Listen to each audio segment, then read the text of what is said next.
Hello, I'm Jennifer.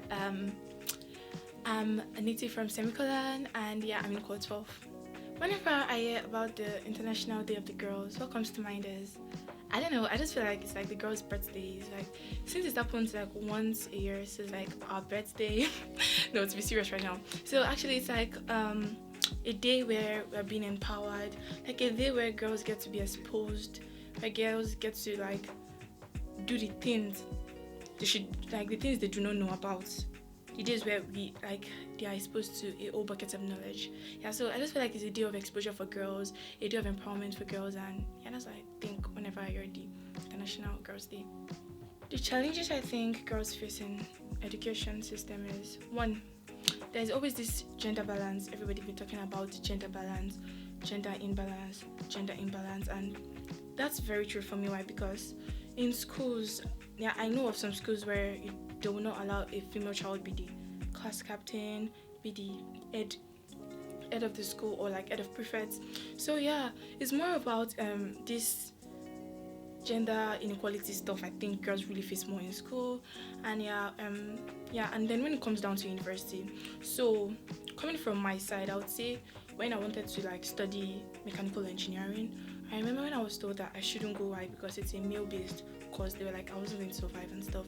So, and just like me, I also like heard from a friend who also made the same complaint. She even wanted to study architecture, and they were like she shouldn't, like she's not fit for it. So I've always heard statements like that, and I think like that's one of the things that make girls not to be able to like go for what they desire or like pursue the career they want. And I feel that's like a challenge. First things is, where would you find a girl in our community or in this part of Lagos?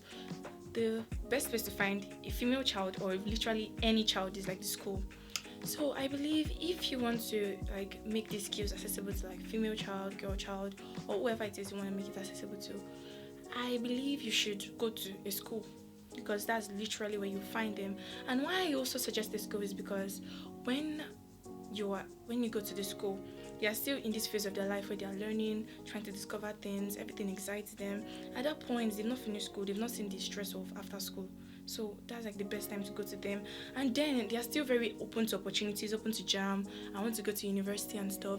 So when you go there at that time, I guess it will be like the best time to expose them to these opportunities and then get them to join and like get involved in these opportunities too.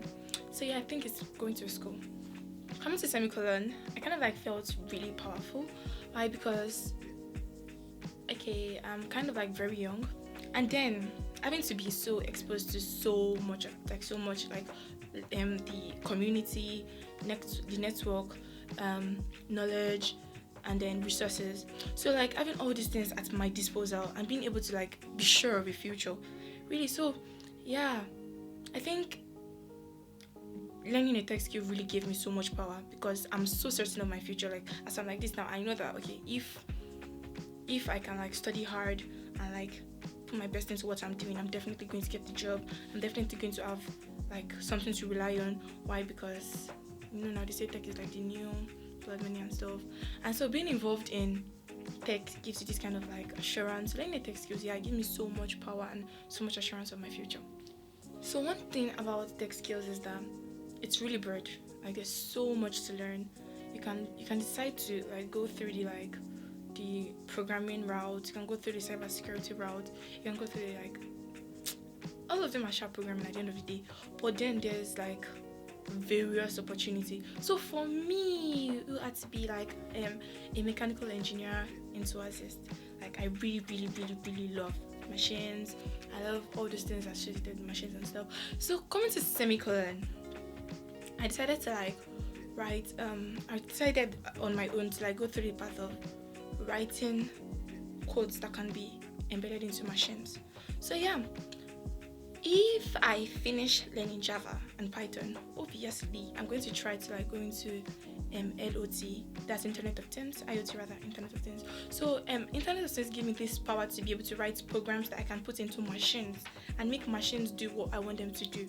So it's still a way of me fulfilling my dream and then fulfilling my dream in whatever way I want to fulfill it in. I'm currently learning programming like Java and Python, but let's see, I've learned many things really since I've been in semicolon. This is like my 5th month, and I must say it feels like 2 years has passed. So I'm coming from design thinking, critical thinking, industrial design. Oh, that was like actually my favorite classes. I learned a lot in industrial design class. It taught us this whole new concept of like design, and like taught us this whole new concept of like compelling your users and stuff. So with this skill I've got, it would make it easy for me to like build websites that would attract like my, what do you call it, users. I'm attracting people, because with the knowledge of industrial design, designing a website to be kind of very easy.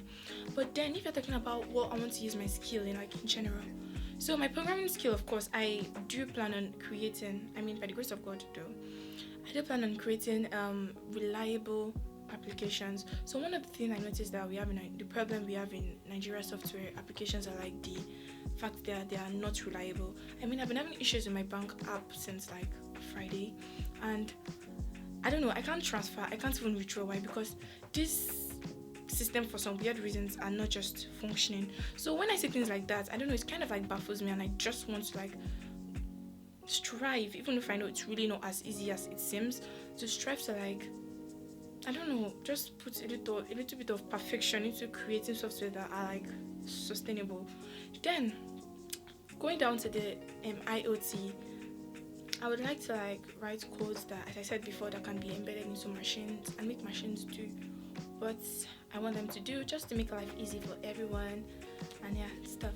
Someone who motivates me and like makes me want to like do some certain things, I think that should be, for me, it's actually Mr. Chibuzo. So it's our Java facilitator at semicolon. So really, there's just something about him. He's always like wanting to help people, always wanting to like get the best of everyone. So like anytime I see him so dedicated into people's life, people that are really not even related or like connected to him, it makes me want to also like be like that. It makes me also want to like try to like sacrifice too for others. So yeah, and then yeah, Mr. Sam, yeah, CEO of semicolon, Sam Emmanuel. What inspires me about him is the fact that he gathered strangers from various backgrounds and brought them together and like decided to give them a skill. Really, who does that these days? So yeah, when I see what he's doing, it kind of like makes me want to like, I don't know, it kind of like changes my perspective of life and makes me want to like be like him, even though it takes a lot of money to be like him. But then yeah, he inspires me too. I think we need many sponsors and mentors for the girls in particular. Why? Because the society on its own is kind of like limiting us. When I say limiting us, please, I'm pointing no fingers at no one, but I mean for the girls, we always want this assurance from people. We always want someone to tell us we can do it. We just want somebody to encourage us to like make some certain actions. So when we have mentors that are being intentional and deliberate about bringing women and young girls into tech, I think it's going to kind of help. So for some, okay, let me just use myself as an example. So for someone like me who had to like come all the way to semicolon by myself, having some kind of mentor would have been very good for me. But I think many people are still not here because they are probably their family, their parents, their environment are kind of like discouraging them, and then still there's like nobody to like encourage them. So yeah, having mentors in tech really, it's going to be very, very helpful for females. At least it's going to make them know that they're not the only one in this world, and make them know that they have people supporting them and rooting out for them. So yeah, it's a good idea.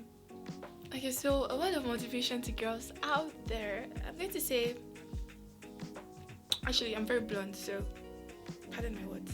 So I'm going to say, first of all, I'm going to come with an advice, a very friendly one.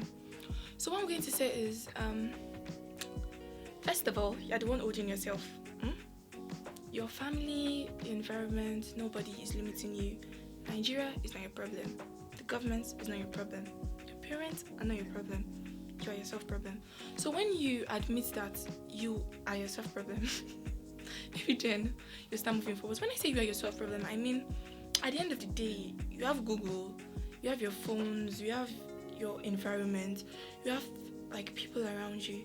So the government is not telling you not to Google search or like to meet people and stuff. So if by any means you want to like pursue like a career in tech, or probably you just want to like acquire a skill, whatever skill it is you want to acquire, I want you to know that you are actually well able to do that. Why I said so, because it only takes you to move you forward. Nobody's going to drag you forward. It takes you to drag yourself forward. So if you are still waiting for probably your parents to like tell you what skill to acquire, or you're probably waiting for the government to call off strike, you're waiting for Nigeria to beg you to learn a skill, sister, in the next 15 years, I'll come and meet you. Probably take her. So really, I'm just saying that you can do well to help yourself and believe that you can actually learn whatever it is you want to learn. I really believe that there's nothing impossible, and I think that's like the drive for me, because I personally believe really there's nothing impossible. All it takes is like the mindset, and then meeting the right people and having the right opportunity. So yeah, that's just where the work is. That's going out to like meet people. So I'm just going to tell you to try to like search for resources, try to search for opportunities, and try to meet the right people to guide you through your like your journey. So when you have the right people around you, and then you have the mindset that nothing is impossible, I believe you're going to do great, and I guess that's going to be like the very start of your success journey. So yeah, if you're looking for many opportunities, you're looking for any opportunities, I mean semicolon is there too. So what are you waiting for, man? And yeah, I'm in Texas. You can see it's really doable and it's very possible. So I'm going to tell you that you can do it, and please. Our time is now. Alright, our future. Happy International Day of the Girl's Child.